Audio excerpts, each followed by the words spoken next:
Une femme se déshabille rapidement. Elle se lave dans le couloir où elle fuit des tuyaux. Lorsqu'elle équipe des assauts des forces spéciales arrive sur place. Elle ne sort qu'enveloppée d'une seule serviette de bain. Elle feint une expression terrifiée et se laisse aller à s'appuyer sur un policier. Grâce à cette mise en scène, elle parvient sans encombre à descendre les escaliers avec le groupe en toute sécurité. Mais elle sort alors un collier de pierre de la taille de caillou sous sa serviette. Il s'avère qu'elle est une voleuse de génie de haut niveau. Elle excelle à exploiter sa beauté pour mettre en place ses plans de cambriolage. Quelques jours plus tôt, elle s'est rendue à un rendez-vous galant avec sa mère. Pendant le repas, elle se fait passer pour une artiste célèbre. Son interlocuteur est le fils d'un riche homme d'affaires. Il est aussitôt captivé par son charme et lui demande ce qu'elle souhaite comme dot. Sa mère répond avec calme. Elle n'a pas besoin de voiture de luxe ni de somptueuse demeure. Elle ne demande que à visiter son coffre-fort privé, afin de prouver l'ampleur de sa fortune. Le jeune homme n'hésite pas une seconde. Il emmène aussitôt sa mère visiter la salle des coffres. Après leur départ, la femme change immédiatement de tenue. Elle retire sa robe de bain pour revêtir une combinaison moulante des agentes secrètes. Elle attache ses cheveux et équipe tous ses outils spécialisés. Elle lance officiellement son opération. Elle attache une corde et se balance par la fenêtre jusqu'au toit. Elle s'infiltre par les conduits de ventilation et parvient finalement jusqu'au coffre-fort privé. De l'autre côté, sa mère accomplit sa propre partie du plan en coordination avec elle. Au moment de quitter la salle des coffres, elle colle du chewing-gum sur les détecteurs infrarouges pour empêcher l'activation de l'alarme. La femme perce le conduit pour pénétrer dans le coffre-fort. Elle dérobe des antiquités précieuses d'une valeur de plusieurs millions de dollars et les remplace par des copies contrefaites. Une fois toutes les opérations terminées, elle reprend le même chemin pour fuir. Elle s'échappe bien avant le retour du jeune homme et de sa mère. Lorsque les deux rentrent dans la maison, la femme feint une violente douleur au ventre et se montre très souffrante.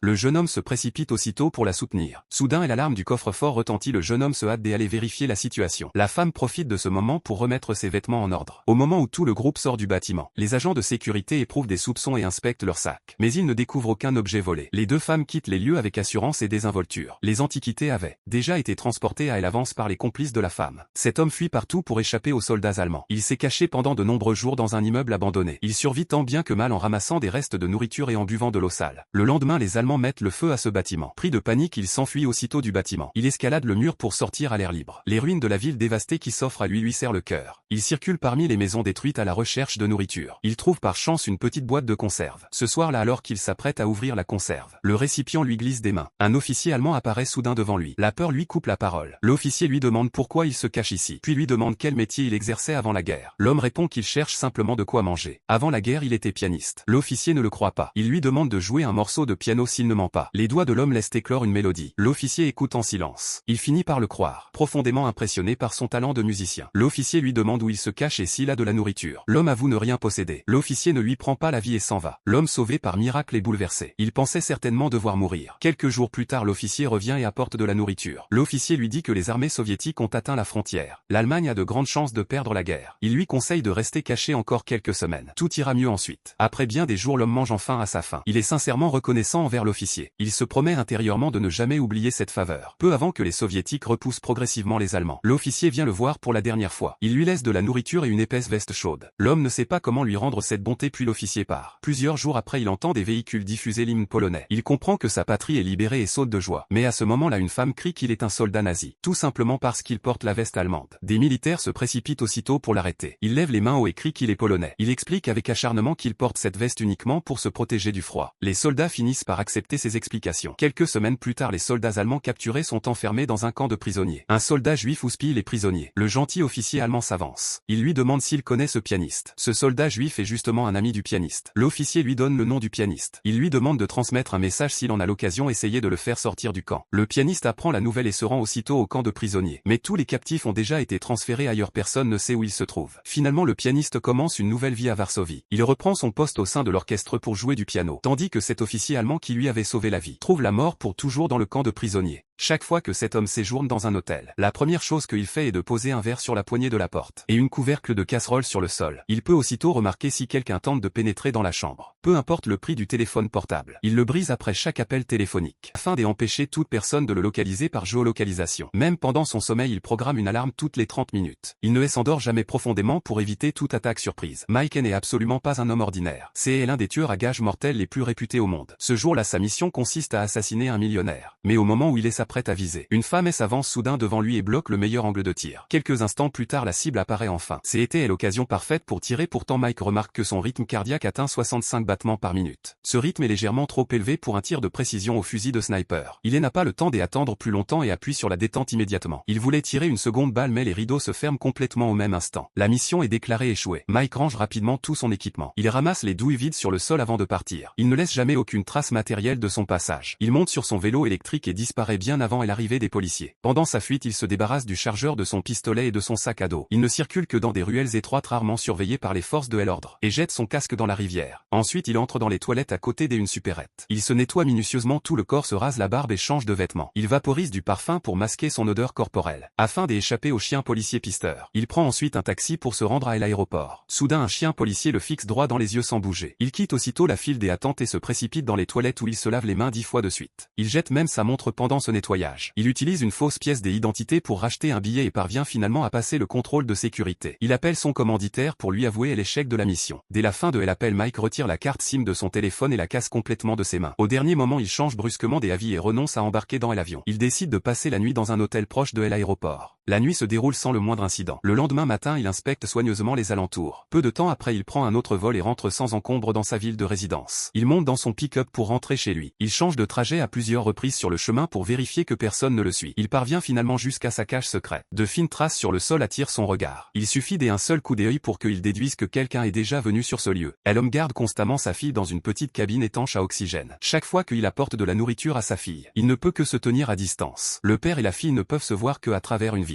La fille souffre d'une maladie rare et étrange. Elle ne peut pas respirer l'air ordinaire de l'extérieur. Elle ne peut survivre que grâce à l'air pur produit par un équipement spécialisé. L'homme pensait à l'origine que sa fille devrait vivre ainsi toute sa vie. Un violent tremblement de terre bouleverse complètement cette vie quotidienne. Après la fin du séisme, la fille voit des nuages de fumée noire se répandre dans les rues. La fumée épaisse et s'échappe sans arrêt des conduits rompus. Toute personne qui inhale cette fumée noire, elle s'effondre sur le champ sans vie. Peu de temps après, les gaz toxiques pénètrent dans l'immeuble où ils habitent. L'homme réalise aussitôt la gravité de la situation. Il entraîne sa femme en courant vers les étages supérieurs. L'appareil à oxygène fonctionne encore normalement. La fille n'est pas en danger pour l'instant. Mais sa femme remarque que la fumée toxique monte à vive allure. Il se précipite jusqu'au balcon du dernier étage pour regarder au loin. Toute la ville est recouverte de brume toxique. Vue d'en haut, cette scène dégage une beauté inquiétante. À ce moment-là, le téléphone portable de la femme sonne. C'est sa fille qui appelle. Elle dit à sa mère avec anxiété que la batterie de l'appareil à oxygène est sur le point de s'épuiser. Si la batterie n'est pas remplacée dans les 2 heures, l'air toxique va se déverser dans la cabine à oxygène. À ces mots, l'homme panique aussitôt. Lui et sa femme se trouvent au 18e étage, tandis que leur fille est seule au 2e étage. Pour descendre changer la batterie, il doit retenir son souffle pendant au moins 5 minutes. Il se souvient soudain qu'un vieil homme au rez-de-chaussée possède des bouteilles d'oxygène. Il descend en grimpant le long des conduits. Il brise une fenêtre pour pénétrer chez le vieil homme, mais découvre que celui-ci a déjà perdu la vie. Son propre oxygène est sur le point de s'épuiser. Il fouille les lieux dans la précipitation. Il trouve finalement une bouteille d'oxygène pour reprendre sa respiration. Il doit se rendre aussitôt au rez-de-chaussée pour changer la batterie de sa fille. Mais des dangers plus grands se succèdent. La fumée toxique a déjà envahi les couloirs des étages élevés. Sur le chemin de la descente, on voit des cadavres de victimes partout. Une équipe de secours est déjà arrivée sur place. Elle distribue des bouteilles d'oxygène aux habitants survivants. L'homme récupère une nouvelle bouteille. Un soldat lui conseille d'évacuer avec le groupe, mais il refuse catégoriquement. Il explique au soldat que sa famille est encore bloquée dans l'immeuble. Il supplie le militaire de lui donner une bouteille d'oxygène supplémentaire. L'homme estime grossièrement que les gaz toxiques montent de 2 mètres par heure. Il dit à sa femme qu'ils doivent absolument trouver un moyen de fuir ce bâtiment. Ensuite, il demande à leur fille de rester immobile dans la cabine à oxygène sans bouger. Ils partent d'abord chercher un abri sur, puis reviendront la chercher plus tard.